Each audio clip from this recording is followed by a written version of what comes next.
சீரியஸாக என்னோட வாழ்க்கையில் இந்த மாதிரி ஒரு விஷயம் நடக்கும் அப்படின்னு நான் நினச்சி கூட பார்க்கல. பல மாதம் கழிச்சு எல்லாத்தையும் பார்க்கறங்காட்டி சந்தோஷமா இருந்தது. நான் விஸ்காம் ஜாயின் பண்ணுறதுக்கு முன்னாடி டிப்ளமோ படித்தேன். டிப்ளமோ கம்ப்ளீட் பண்ணதுக்கு ஒரு சர்டிஃபிகேட் கொடுப்பாங்க, அதை நீ கொடுக்க போகிறாங்க. உள்ளே போய் உட்காந்தோடனே ஒரு ஜாலியாக ஒரு எக்ஸைட்மெண்ட் செம்மையாக இருந்தது. அது சொல்ல வார்த்தையே இல்லை.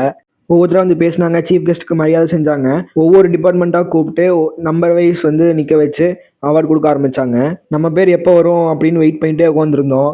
எங்கள் டிபார்ட்மெண்ட் தவிர எல்லா டிபார்ட்மெண்ட்டையும் கூப்பிட்டு கொடுத்துட்டு இருந்தாங்க. அப்புறம் ஒரு வழியாக எங்கள் டிபார்ட்மெண்ட்டை கூப்பிட்டு கொடுக்க ஆரம்பித்தாங்க. நம்மளும் ஒரு எக்ஸைட்மெண்ட்டில் நின்றுட்டு இருந்தோம். சர்டிஃபிகேட் கையில் வாங்கினோடனே ஒரே ஜாலியாயிருச்சு. நம்மளடா முடிச்சோம் அப்படின்னு ஆயிடுச்சு. இதுதான் வந்து பார்த்தீங்கன்னா நம்மளோட டிப்ளமோ சர்டிஃபிகேட்டு. எல்லாத்துக்கும் கொடுத்து முடிச்சோடனையும் ப்ரேயர் வச்சாங்க. ப்ரேயரையும் அட்டன் பண்ணி முடிச்சுட்டு அப்படியே கிளம்பிட்டோம். ஃபங்க்ஷன் முடிஞ்சோடனே நேரு கொங்கு பஞ்சு பரோட்டா ஸ்டாலுக்கு தான் போனோம். போயிட்டு எல்லாத்துக்கும் என்னென்ன வேணும் அப்படின்னு சொல்லிட்டு உட்காந்துருந்தோம். அனீஷ் வந்துட்டு ஃபோட்டோ எடுக்கலாம் வாங்கடா அப்படின்னு சொன்னா. சரி வா அப்படின்னு நாங்களும் உட்காந்து செல்ஃபி எடுத்துட்டு இருந்தோம்.